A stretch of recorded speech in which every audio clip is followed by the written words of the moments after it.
It is to let God be all there is to us, absolutely and completely. It is to rest in and as the ineffable, all in all. The functioning of mind, the activity of mind. And that's exactly what this awareness is.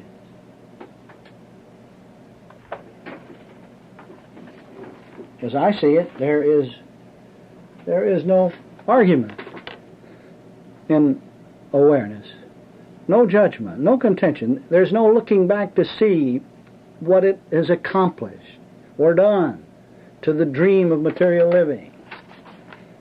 There's just no effort involved. There is merely an acknowledgement, a continual acknowledgement of the primal presence, of the primal, ineffable Godhead being I, of isness, or whatever you want to call it. Then, this acknowledgement made, isness, or mind, doeth the works.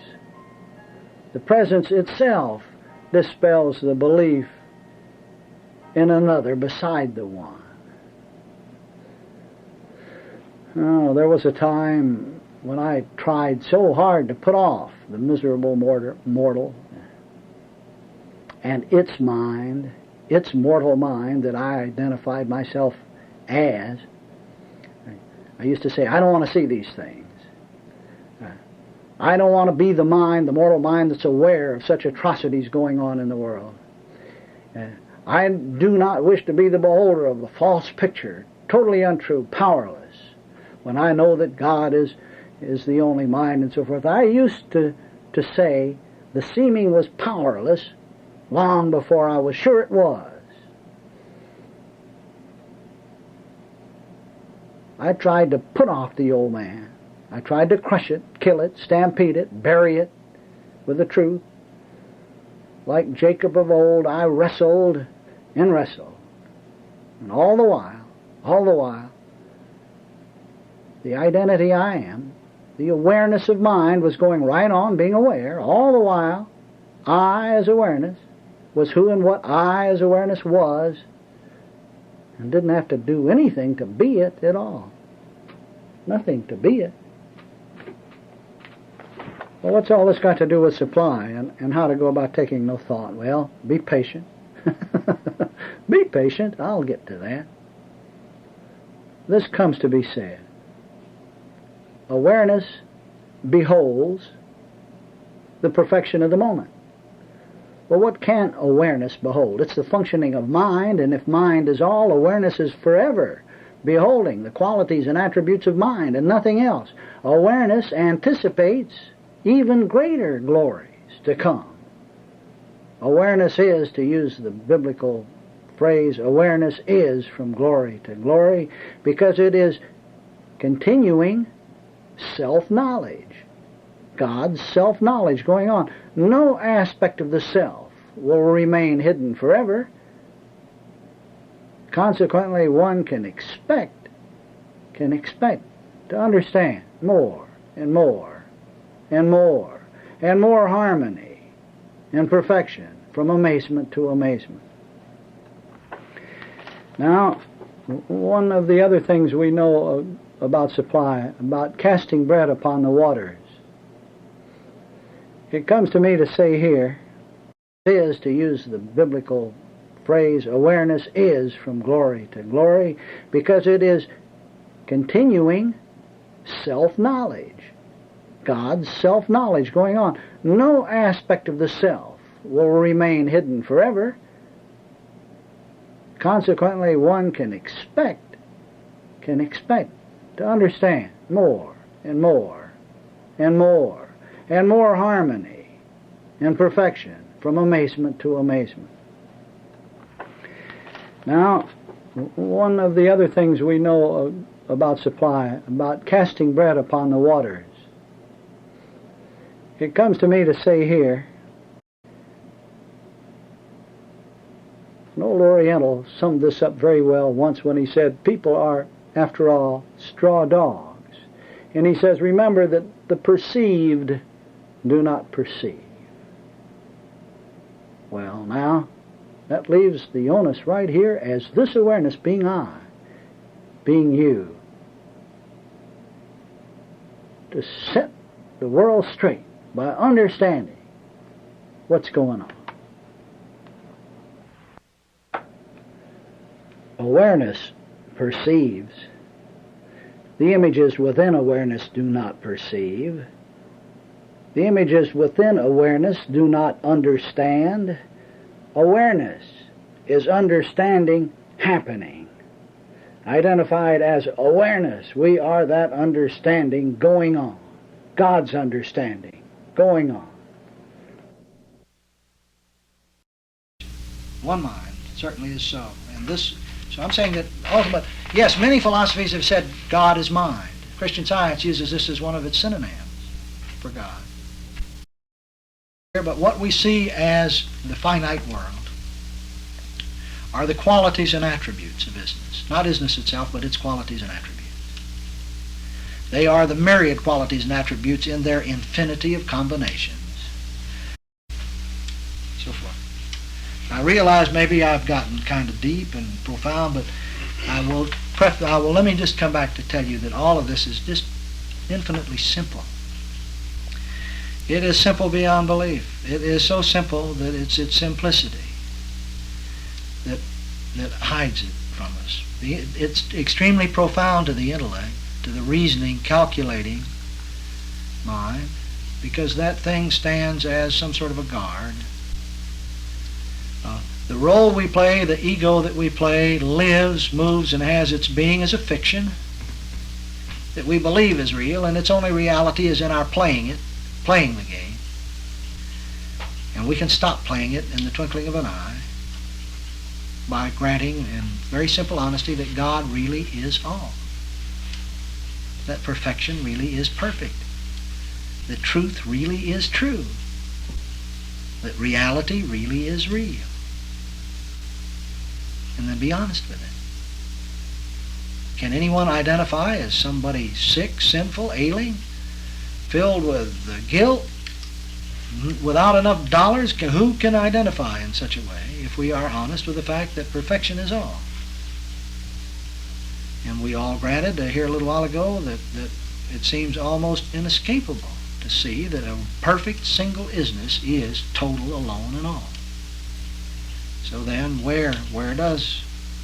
who is to say then that things are not as they should be? If any of you are perceiving, let me tell you that awareness that right here, right now, is the one you call I, identity, is all there is to infinite intelligence. You need never again identify as somebody that doesn't know. The only thing that doesn't know enough is that ego that starts out in ignorance, sin. But awareness itself is the knowing of mind. What is the function of mind if it isn't to know itself? To be aware. If mind were not aware, it wouldn't be mind. So the function of mind is its own self-awareness. And if it's alone, what can it be aware of except itself? Now you can't separate mind and its awareness and what it knows. They're all one. Can you separate mind? Right now, awareness being aware, can you separate the images within it from awareness? Use a simple illustration. Look at the television picture tube. Can you separate the picture tube from the images that are there on it? No, the images are included within it as it. There's no distance between them. We identify as awareness, and we are the world, the universe. And awareness, what is it? It's the knowing of mind. And what is it? It's mind knowing itself, because it's, so therefore, what is this awareness? Why, it is infinite intelligence itself. What a grand thing to see and perceive, that it really was our Father's good pleasure to give us the kingdom. Where does the kingdom appear except in and as this awareness? Here's that. Now, all I can do is tell you folks that to make this simple switch in identification may sound easy,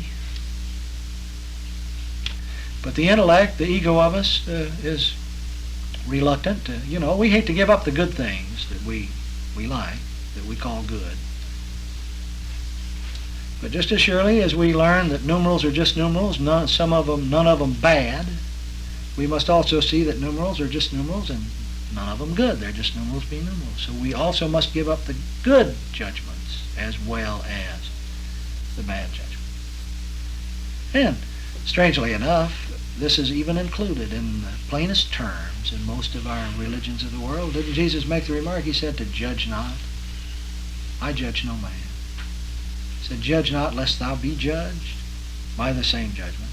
Okay, the minute you look out at somebody and say that one out there is stupid, what are you doing? You're looking at some aspect of yourself and calling it stupid. You might just as well go and stand in front of the mirror and call yourself stupid. Because what is it? You're looking at an aspect of awareness. Now, if you're going to identify as one image, the minute you identify as an image, then you can look out and see your images as separate and apart from yourself. But never was this so. Awareness all the time has just been awareness being aware. This very awareness that's hearing these sounds all the time from what we call birth, it has continually been, we have continually lived alone as this single consciousness of being. And never have we been another. And so it's possible then to say, but then the whole arena of human actions and activities, the whole superimposed ridiculous action of good and bad and valuable and not valuable and all of the trials and tribulations of humanity, sort of like a superimposed dream going on. Right at this moment, psychology is beginning to find out that all of us as egos act as though we are half hypnotized continually. We are told in youth that something is good or something's bad, and so we accept it and live it and believe it from that point on. We've been told that this is the way things should be and how you should see something, and so we believe it and we act that way. And that release comes from getting honest. Well, there is one way to do it, and that's to perceive that God, principle, a single principle of being, really is all, really is right here, right now, nowhere else. Being this very one identity is, and then to the best of our ability, live it as a fact. And you see all kinds of amazing things take place. And you really do. Well, I really mean something very simple. Psychology and philosophy and religion, incidentally, this term has become very popular in the last year. I guess everyone has noticed how everything, let's increase awareness and let's have a sensitivity session so that we become more aware. Well, how can we become more aware unless we believe ourselves to be one who contains awareness? And what greater way is there to be aware than to identify as awareness itself, being perfectly aware? Okay, now what we mean by awareness, sir, is this very thing. Well, awareness and life are synonymous terms. Awareness, consciousness are synonymous. This very life that right at the moment looks up here and sees one called Bill, that sees room, looks down and sees arms and feet, looks in the mirror and sees thus and so, that remembers what happened in an automobile and thinks about what might transpire in the morning. But all of that, the big ball of wax, somebody said a little while ago, that whole ball of wax, this is what awareness is. Yet awareness is infinitely more. Infinitely more. But in its most limited, narrow, confined, and ridiculous thing, but we can't get rid of it. It boils down to the most limited here concept of a body ricocheting around in an immense universe, and a now that we can't even put a pin in before it's gone. Yet you can't get rid of that now. You can't get rid of the here. And it's always really here. There is never a time when awareness does not say here. And the answer is always here. The solution to the problem is here. The perfection, the beauty that we're looking for is here, never anywhere else. And because you see, we're saying again, and it's great to say it again, we can say it 1,000,000 times. And bit by bit, the intellect has to surrender and the heart hears this. But we're saying again, the only thing that's going on right here is awareness being aware. That is, everything you see is included in one place alone, within one single awareness, the very one you call yourself, right here, right now. And every sound that you've ever heard is included within this awareness that is right here, right now, being aware. Now, when we identify as awareness itself and not some grand custodian that it has been given to, religion and very often teaches that God has bestowed life or awareness on man, has given it as a gift. Never was this so. And such teachings are erroneous and serve no purpose other than we finally live them to see how wrong they are. So I'm not saying that we don't all live such a concept, but the minute we believe that awareness is, that we are the ones who have received awareness, then immediately we are assuming an identity as the receiver, the custodian, the caretaker, the one that has to fend for it and provide for it. And of course it also looks out and sees this infinite awareness from a single point, the receptor point, and has to see its infinity as being a lot of other people out there who have received it also. And so we have a misidentity then. We are laboring under the assumption that we are one who has received life. And by the same token, this concept has us believing that God is a giver of life. So who is this thing that gives life? We've got an idol. We've got something that doesn't even exist. We've got whole religious and philosophic systems predicated on an assumption that God is some great something that waves or gives life. This is so ridiculous that we would, but so we can let go both. This doesn't change the fact of awareness. It doesn't change the fact of God. As we identify as awareness itself, instead of the receptor of it, the receiver of it, we get rid of an ego that is a few days and full of trouble. We don't get rid of that ego, but we begin to see it for what it is. That is, we begin to see it for the fact that it teaches us many lessons, and that it is the means by which we look out and weigh and measure and see things from a point and so forth. But we also get rid of a God that doesn't exist, but it doesn't get rid of isness, or that which is being, awareness. And as a matter of fact, it allows us to see God as God is, by seeing that God is being. This is the very awareness we are.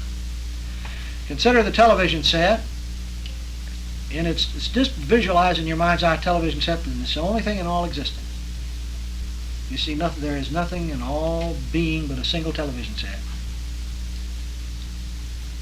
And its purpose or functioning is its, the tube lighting up, and let's say that the tube is forever lighting up and displaying its integral parts, all that the television set is. Okay? Now, do we have a two-ness when we speak of the television set and its functioning? No. We have oneness. Television set functioning as itself is one television set being complete, total, alone, and all. So when we speak of mind and awareness, we're not speaking of a dualism, a two-ness here. We're talking about isness perceiving itself. And we're identifying as that perceiving going on. And this is not two-ness. The television set functioning is not two but one. Mind perceiving itself is all there is to all that religion has ever indicated to be the Trinity. The Trinity. Called now, as it's been moved through thousands of different changes and ideas and concepts, called the Father, the Son, and the Holy Ghost. Isness, that is totality. Knowing or being or perceiving itself is all there is to the Trinity, but those three are one.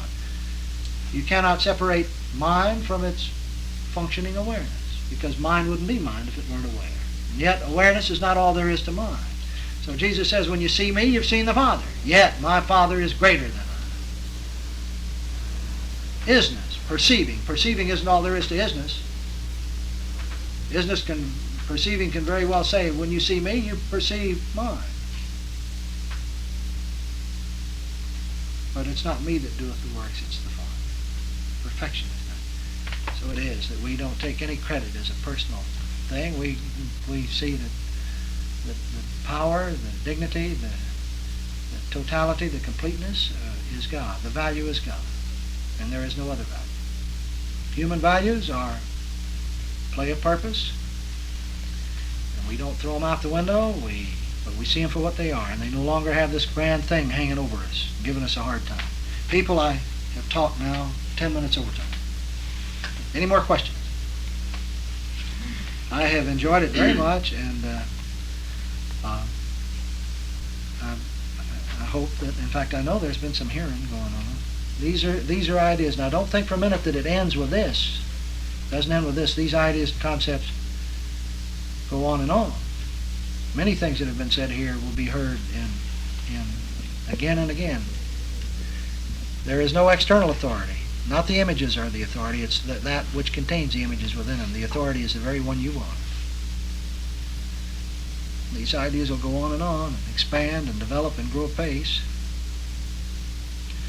The art teacher that calls your attention to a new color that you've never seen before, yellow, well, you might walk out of the room and think, well, how grand that was. All of a sudden I'm conscious of another color, the color that's always been here, and yet I haven't seen it, but now I see it.